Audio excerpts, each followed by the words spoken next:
नमस्कार दोस्तों, एक बार फिर से आप सभी का स्वागत है आपके अपने YouTube चैनल पर। आज के इस वीडियो में हम देखने वाले हैं यूपी ट्रिपल एससी पेट एग्ज़ाम के लिए, जो कि आपका एग्ज़ाम 28 से 29 अक्टूबर को प्रस्तावित है। तो चलिए हम लोग प्रैक्टिस सेट करेंगे। आज की क्लास का पहला प्रश्न है, किस वृक्ष के नीचे रानी माया देवी ने गौतम बुद्ध को जन्म दिया था? आपको बताना है। ऑप्शन ए अशोक वृक्ष, ऑप्शन बी आम का वृक्ष, ऑप्शन सी पीपल का वृक्ष, ऑप्शन डी साल का वृक्ष। तो इस प्रश्न का जो सही जवाब होगा ऑप्शन डी साल का वृक्ष। रानी माया देवी ने गौतम बुद्ध को साल के वृक्ष के नीचे जन्म दिया था। चलिए बात करते हैं गौतम बुद्ध के बारे में। तो गौतम बुद्ध जी का जन्म 563 ईसा पूर्व में कपिलवस्तु के निकट लुम्बिनी में हुआ था। गौतम बुद्ध के जन्म के बारे में अशोक के रुमिन्नदेई स्तंभ लेख में गौतम बुद्ध के जन्म स्थान लुम्बिनी का वर्णन किया गया है। वर्तमान में लुम्बिनी नेपाल के रूपेनदेही जिले के अंतर्गत आता है। गौतम बुद्ध के बचपन का नाम सिद्धार्थ तथा बुद्ध की पत्नी का नाम यशोधरा तथा पुत्र का नाम राहुल था। चलिए आगे बढ़ते हैं। प्रश्न संख्या 2, अशोक के शासनकाल की सबसे महत्वपूर्ण घटना कलिंग आधुनिक युग में पर विजय थी, जो उनके जीवन का एक महत्वपूर्ण सिद्ध हुआ। आपको बताना है। Option A Bihar, option B Orissa, option C Jharkhand, option D Assam. तो इस प्रश्न का जो सही जवाब होगा ऑप्शन बी उड़ीसा। अशोक के शासनकाल की सबसे महत्वपूर्ण घटना कलिंग, जो कि वर्तमान ओडिशा पर विजय थी, जो अशोक के जीवन के सबसे महत्वपूर्ण परिवर्तन सिद्ध हुई। चलिए बात करते हैं कलिंग का युद्ध। कलिंग का युद्ध 261 ईसा पूर्व में हुआ था। इस युद्ध के पश्चात ही अशोक का हृदय परिवर्तन हुआ था। चलिए आगे बढ़ते हैं। प्रश्न संख्या 3, चंद्रगुप्त द्वितीय ने गुप्त साम्राज्य का कौन सी ईस्वी में गुजरात तक विस्तार कर लिया था?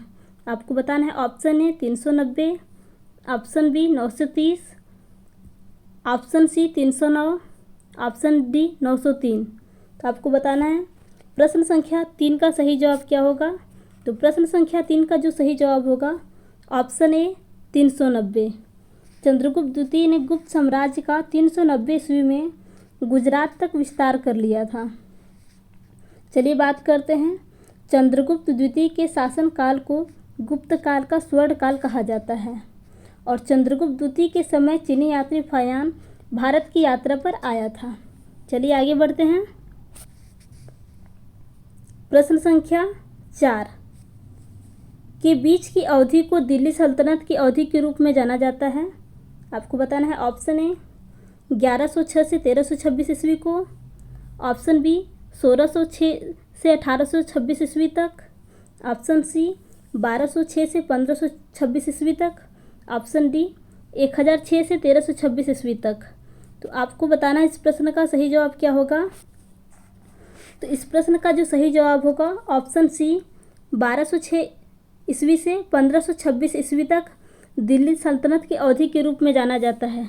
तो चलिए बात करते हैं दिल्ली सल्तनत की। आपको हम एक ट्रिक बताते हैं जिससे उसको याद करने में आसानी होगा। तो इसका ट्रिक है, जीके तो सरल लगती है, जीके तो सरल लगती है, सरल लगती है। तो जी से होगा तुगलक वंश, के से होगा खिलजी वंश, टी से होगा तुगलक वंश, यस से होगा सैयद वंश और एल से होगा लोधी वंश। चलिए आगे बढ़ते हैं। प्रश्न संख्या 5, निम्नलिखित में से कौन सा राजवंश दक्षिण भारत से संबंधित नहीं था? आपको बताना है। ऑप्शन ए सातवाहन वंश, ऑप्शन बी पाल वंश, ऑप्शन सी पांड्य वंश, ऑप्शन डी पल्लव वंश। तो आपको बताना है। प्रश्न संख्या 5 का सही जवाब क्या होगा? तो प्रश्न संख्या 5 का जो सही जवाब होगा ऑप्शन बी पाल वंश। सातवाहन वंश, पांड्य वंश, पल्लव वंश एवं चोल वंश राजवंश दक्षिण भारत से संबंधित था, परंतु पाल वंश उत्तर भारत का राजवंश था। चलिए बात करते हैं पाल वंश के बारे में। तो पाल वंश की स्थापना 750 ईस्वी में गोपाल ने की थी। चलिए आगे बढ़ते हैं। प्रश्न संख्या 6, निम्नलिखित में से किस संधि के पश्चात तृतीय एंग्लो मैसूर युद्ध समाप्त हो गया था? आपको बताना है। ऑप्शन ए श्रीरंगपट्टनम की संधि, ऑप्शन बी पुरंदर की संधि, ऑप्शन सी इलाहाबाद की संधि, ऑप्शन डी सालबाई की संधि। तो प्रश्न संख्या 6 का जो सही जवाब होगा ऑप्शन ए श्रीरंगपट्टनम की संधि। चलिए बात करते हैं। श्रीरंगपट्टनम की संधि के परिणाम स्वरूप तृतीय एंग्लो मैसूर युद्ध समाप्त हो गया था। तृतीय एंग्लो मैसूर युद्ध मैसूर राज्य के शासक टीपू सुल्तान और ब्रिटिश ईस्ट इंडिया कंपनी के बीच हुआ था। चलिए आगे बढ़ते हैं। प्रश्न संख्या 7, भारत ईस्वी में ब्रिटिश साम्राज्य के प्रत्यक्ष शासन के अधीन आ गया था। तो आपको बताना है। ऑप्शन ए 1857 ईस्वी, ऑप्शन बी 1858 ईस्वी, ऑप्शन सी 1859 ईस्वी, ऑप्शन डी 1856 ईस्वी। तो आपको बताना है प्रश्न संख्या 7 का सही जवाब क्या होगा। तो प्रश्न संख्या 7 का जो सही जवाब होगा ऑप्शन बी 1858 ईस्वी। भारत 1858 ईस्वी में ब्रिटिश साम्राज्य के प्रत्यक्ष शासन के अधीन आ गया था। चलिए आगे बढ़ते हैं। प्रश्न संख्या 8, कौन सी ईस्वी में इंग्लैंड की रानी को भारत की महारानी घोषित किया गया था? आपको बताना है। Option A 1877, option B 1787, option C 1867, option D 1876। तो प्रश्न संख्या 8 का जो सही जवाब होगा ऑप्शन डी 1876। 1876 ईस्वी में इंग्लैंड की रानी को भारत की महारानी घोषित किया गया। चलिए आगे बढ़ते हैं। प्रश्न संख्या 9, निम्नलिखित में से कौन सा विद्रोह ब्रिटिश शासकों द्वारा लगाए गए प्रतिबंधों के विरुद्ध नहीं था?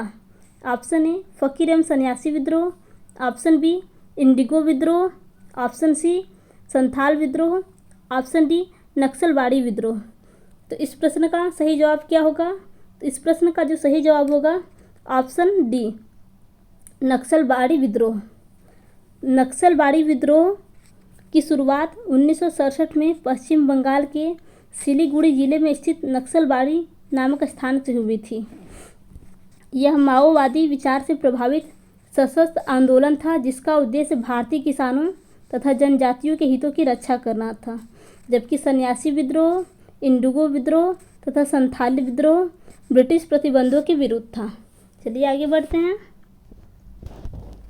प्रश्न संख्या 10, होम रूल लीग के संस्थापक कौन थे? आपको बताना है। Option A Sarojini Naidu, option B Annie Besant, option C Joseph Baptista, option D Mohammad Ali Jinnah. तो आपको बताना है इस प्रश्न का सही जवाब क्या होगा। तो इस प्रश्न का जो सही जवाब होगा option B Annie Besant. Home rule league के आंदोलन के संस्थापक एनी बेसेंट थी। इस आंदोलन का उद्देश्य स्वराज की प्राप्ति था, परंतु इस आंदोलन में शस्त्रों का प्रयोग की अनुमति नहीं था। चलिए आगे बढ़ते हैं। प्रश्न संख्या 11,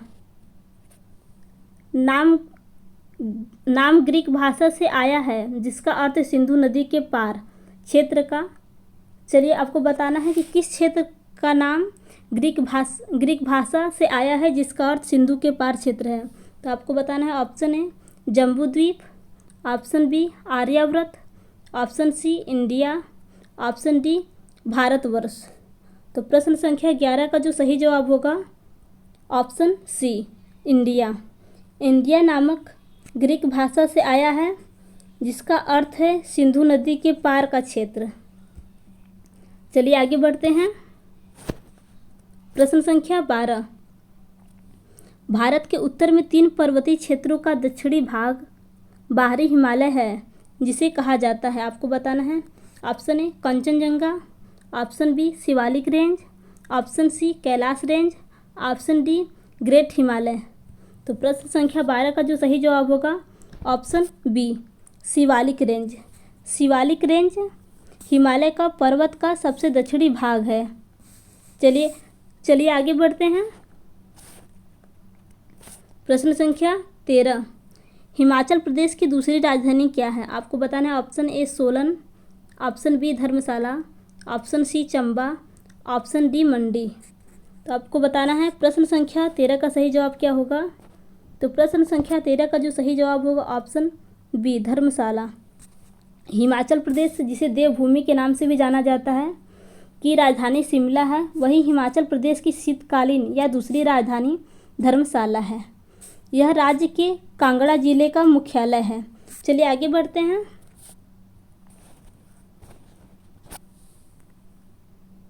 प्रश्न संख्या 14, जापान की सहायता से निर्मित पैथन जल विद्युत परियोजना किस नदी पर है? आपको बताना है ऑप्शन ए महानदी पर, ऑप्शन बी नर्मदा नदी पर, ऑप्शन सी कृष्णा नदी पर, ऑप्शन डी गोदावरी नदी पर। तो प्रश्न संख्या 14 का जो सही जवाब है ऑप्शन डी गोदावरी नदी पर।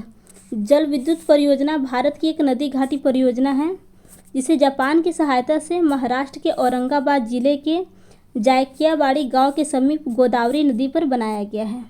चलिए आगे बढ़ते हैं। प्रश्न संख्या 15, उपजाऊ गंगा मैदान समृद्ध मिट्टी से बना है। आपको बताना है ऑप्शन ए शुष्क, ऑप्शन बी काली, option C Kachari, option D लाल। तो प्रश्न संख्या 15 का जो सही जवाब होगा ऑप्शन सी कछारी। गंगा उपजाऊ मैदान समृद्ध कछारी मिट्टी से बना है। चलिए आगे बढ़ते हैं। प्रश्न संख्या 16,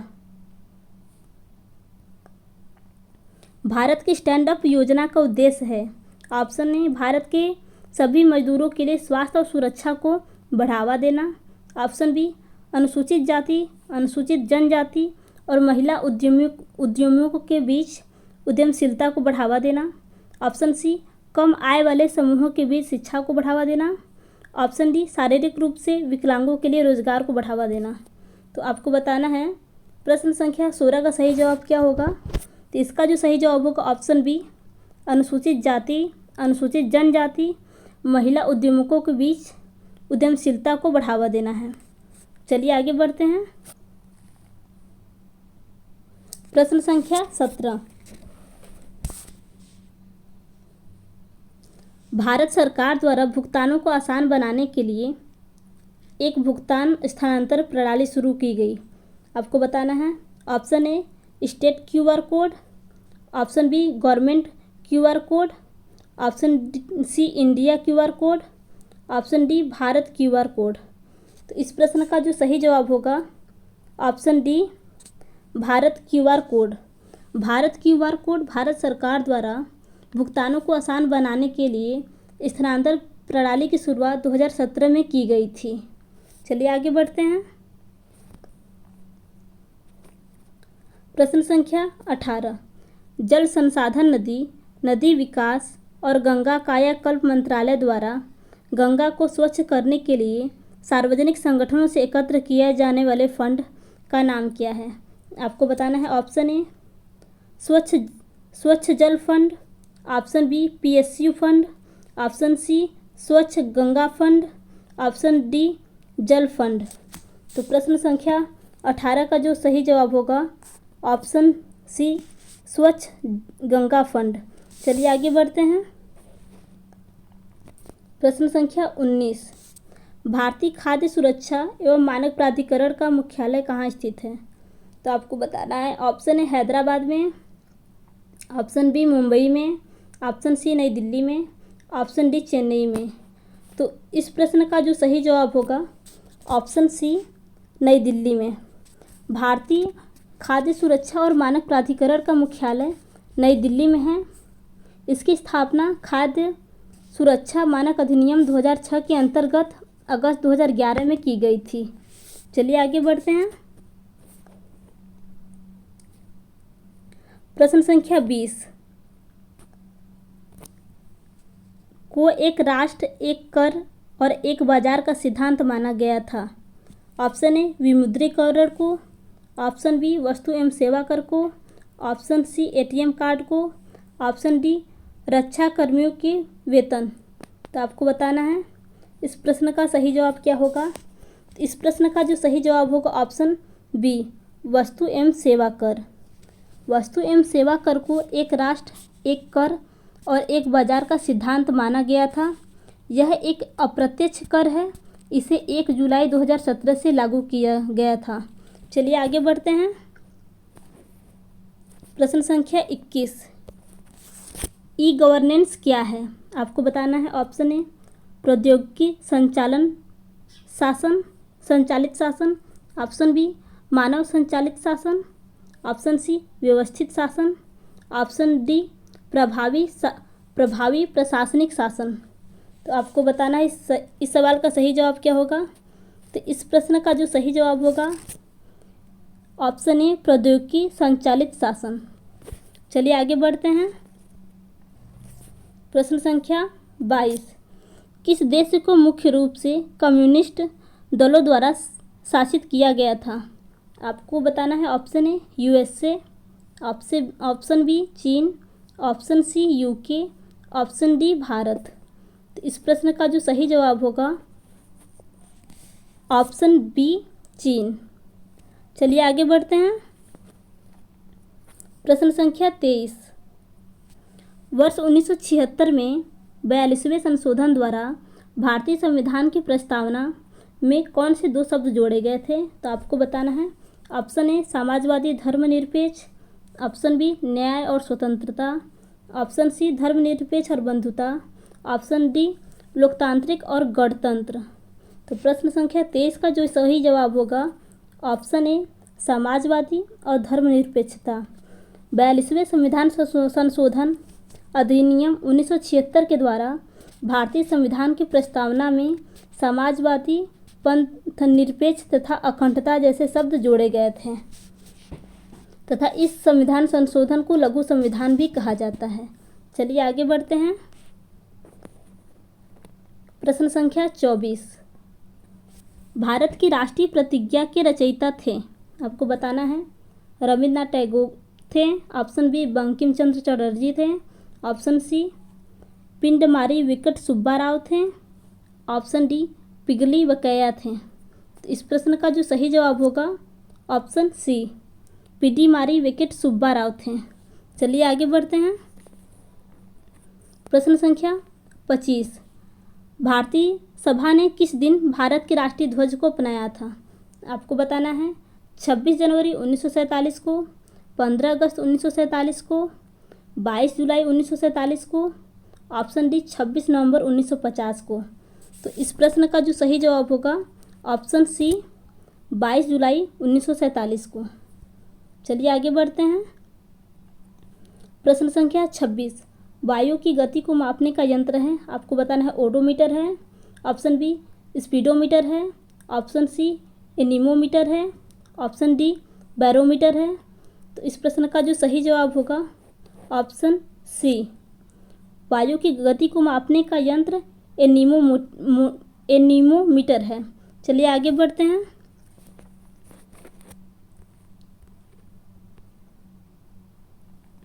प्रश्न संख्या 27, 20,000 हर्ट्ज से अधिक आवृत्ति की ध्वनि तरंगों को क्या कहते हैं? बताना है आपको। श्रव्य, ऑप्शन बी पराश्रव्य, ऑप्शन सी अपश्रव्य, ऑप्शन डी अध्वनिक। तो प्रश्न संख्या 27 का जो सही जवाब होगा ऑप्शन बी पराश्रव्य। 20,000 हर्ट्ज से अधिक आवृत्ति वाली तरंगों को पराश्रव्य तरंगे कहते हैं। इन तरंगों को कुत्ते व बिल्ली सुन सकते हैं। चलिए आगे बढ़ते हैं।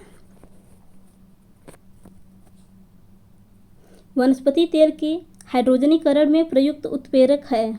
Option A PD, option B PB, option C NI, option D CU. तो आपको बताना है इस प्रश्न का सही जवाब क्या होगा। तो इस प्रश्न का जो सही जवाब होगा ऑप्शन सी एनआई। चलिए आगे बढ़ते हैं। प्रश्न संख्या 29, वृषण द्वारा स्रावित नरलिंग हार्मोन है। आपको बताना है। स्टेरान, option B estrogen, option C progesterone, option D progestogen. चलिए आपको बताना है प्रश्न संख्या 29 का सही जवाब क्या होगा। तो प्रश्न संख्या 29 का जो सही जवाब होगा टेस्टोस्टेरान। चलिए आगे बढ़ते हैं।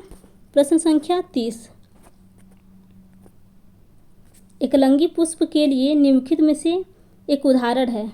आपको बताना है ऑप्शन ए पपीता, ऑप्शन बी गुड़हल, ऑप्शन सी सरसों, ऑप्शन डी मटर। तो इस प्रश्न का जो सही जवाब होगा ऑप्शन ए पपीता। पपीता। चलिए आगे बढ़ते हैं।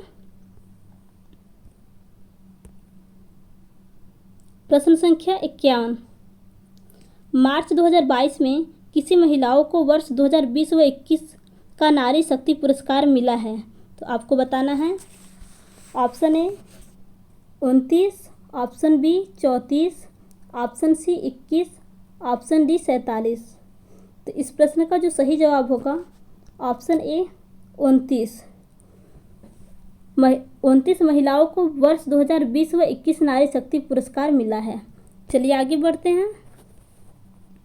प्रश्न संख्या 52, निम्न में से किस राज्य में शयन मुद्रा में भगवान बुद्ध की सबसे बड़ी मूर्ति 100 फीट की बन रही है। आपको बताना है option A Assam, option B Bihar, option C Uttar Pradesh, option D Nagaland. तो प्रश्न संख्या 52 का जो सही जवाब होगा ऑप्शन बी बिहार। चलिए आगे बढ़ते हैं। प्रश्न संख्या 53, हाल ही में किस देश के पूर्व राष्ट्रपति रफीक तरार का 92वें वर्ष की आयु में निधन हो गया संबंधित है। तो आपको बताना है ऑप्शन ए बांग्लादेश से, ऑप्शन बी अफगानिस्तान से, ऑप्शन सी पाकिस्तान से, ऑप्शन डी उज्बेकिस्तान से। तो इस प्रश्न का सही जवाब होगा ऑप्शन सी पाकिस्तान से। चलिए आगे बढ़ते हैं। प्रश्न संख्या 54, हाल ही में कौन सा वोल्टज मान पदक से सम्मानित होने वाले पहले भारतीय बने। आपको बताना है option A professor Raman Singh, option B Ashok Mehra, option D Deepak Dhar, option C Deepak Dhar, option D प्रशांत कमल। तो आपको इस प्रश्न का सही जवाब बताना है। तो इस प्रश्न का जो सही जवाब होगा ऑप्शन सी प्रोफेसर दीपक धर को वोल्टज मान पदक से सम्मानित होने वाले पहले भारतीय बने हैं। चलिए आगे बढ़ते हैं। प्रश्न संख्या 55, मार्च 2022 में किस राज्य सरकार ने भारत के पहले ई वेस्ट इको पार्क बनाने की घोषणा की है। आपको बताना है ऑप्शन ए पंजाब सरकार ने, ऑप्शन बी हरियाणा सरकार ने, ऑप्शन सी दिल्ली सरकार ने, ऑप्शन डी मध्य प्रदेश सरकार ने। तो प्रश्न संख्या 55 का जो सही जवाब होगा ऑप्शन सी होगा, दिल्ली सरकार ने। चलिए आगे बढ़ते हैं। प्रश्न संख्या 56, शिक्षा मंत्रालय द्वारा सांस्कृतिक विविधता को बढ़ाने के लिए हाल ही में कौन सा अभियान शुरू किया गया है। आपको बताना है option A Bhasha certificate selfie, option B Bhasha centre resolution, option C cultural certificate power, option D cultural centre Bharat.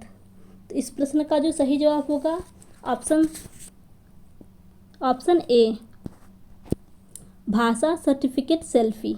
चलिए आगे बढ़ते हैं। प्रश्न संख्या 57,